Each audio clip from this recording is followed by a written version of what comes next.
रविदास, पूजा पाठ भजन कीर्तन के उपदेश देकर तू क्या साबित करना चाहता है? तेरे ढोंग, काशी तक तो ठीक था, प्रयाग में नहीं चलेगा। और सुन, तू जिस जाति में पैदा हुआ है वही काम कर। ये पूजा पाठ भक्ति का काम हमारे ब्राह्मणों का है और हम ही करेंगे। क्यों भाइयों? हाँ। कौन कहता है भक्ति और पूजा पाठ का अधिकार सिर्फ आप लोगों को है? ईश्वर पर सबका बराबर अधिकार है। और फिर आप किस मुंह से मुझे ईश्वर की भक्ति करने से मना कर रहे हैं?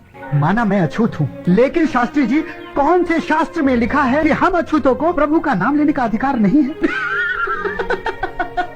शास्त्र? तू हमें शास्त्र मत सिखा। सदियों से यही चलता आया है कि मनुष्य अछूतों से प्रेम नहीं करते। तो ये कैसे संभव है कि भगवान तुमसे प्रेम करेंगे? जब हमारे दिल में तुम्हारे लिए जगह नहीं है तो भगवान के दिल में जगह कैसे हो सकती है? क्षमा करना शास्त्री जी, आपको अपनी तुलना ईश्वर से करना शोभा नहीं देता। इससे ही पता चल जाता है आप कितने ज्ञानी हैं। और रही बात प्रभु की भक्ति की, तो मेरा ये मानना है कि जितना अधिकार आप लोगों का है उतना ही हम अछूतों का भी है।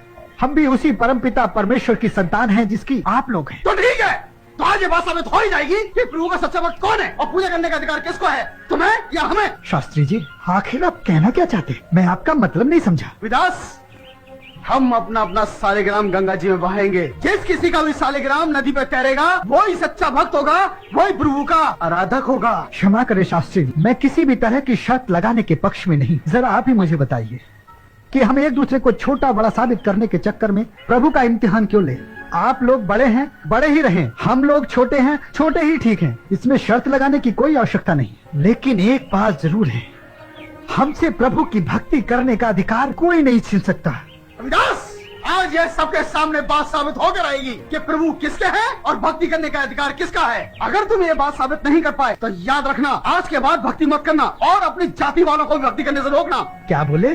मैं और मेरे भाई लोग प्रभु का नाम लेना छोड़ दें? ऐसा कभी नहीं होगा शास्त्री जी। मैं इस पक्ष में बिल्कुल नहीं था कि कोई इम्तिहान दूं। लेकिन बात अगर मेरी जाति की होने लगी है तो सुन लीजिए, मेरे जीते जी ऐसा हरगिज नहीं होगा। अगर किसी दिन ऐसा हुआ तो मैं अपने आप को मृत्यु दंड दे दूंगा। शास्त्री जी, चलिए, जिस तरह का भी इम्तिहान लेना चाहते हैं ले लीजिए। तो निकालो अपना शालिग्राम और चलो तट की ओर। परंतु मेरे पास तो शालिग्राम नहीं। अगर आप लोग अनुमति दें तो मैं किसी भी पत्थर को शालिग्राम मानकर तैरा दूं।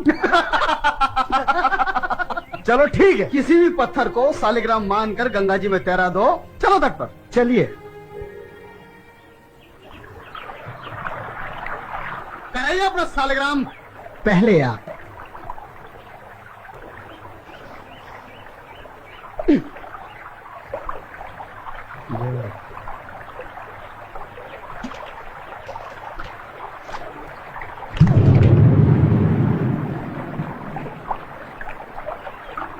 हे ईश्वर, मेरी भक्ति की लाज रखना।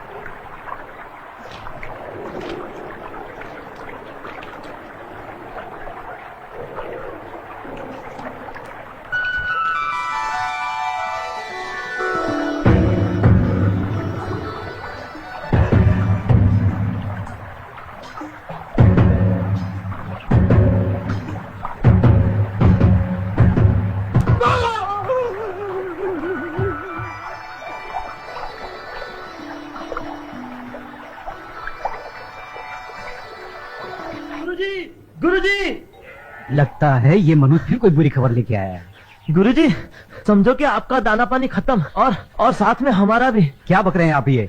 मैं बक नहीं रहा हूँ, जो कुछ सुन के आया हूँ, अगर आप सुनेंगे तो आपके भी होश उड़ जाएंगे। क्या खबर सुन के आए हैं? कुछ बताएंगे भी? वो शूद्र रविदास इस नगर के लोगों का ही नहीं बल्कि आसपास के नगरों में भी चमत्कार दिखाकर लोग उसकी जय जयकार कर रहे हैं। वो भला गए? शूद्र रविदास ने प्रयाग में अपने मायावी चमत्कार दिखाकर लोगों को अपना प्रशंसक बना लिया है। पहले तो उसकी जाति के लोग ही उसके साथ जुड़े थे, मगर अब तो अन्य जाति के लोग भी उसके साथ जुड़ गए हैं। लोग उसे ईश्वर का सच्चा भक्त समझने लगे हैं और यह हमारे भविष्य के लिए अच्छी बात नहीं है। ये तो वाकई में सोचने वाली बात है। अरे इसमें इतना सोचने वाली क्या बात है? अब समय आ गया है कि हम अपने राम बाण का इस्तेमाल करें।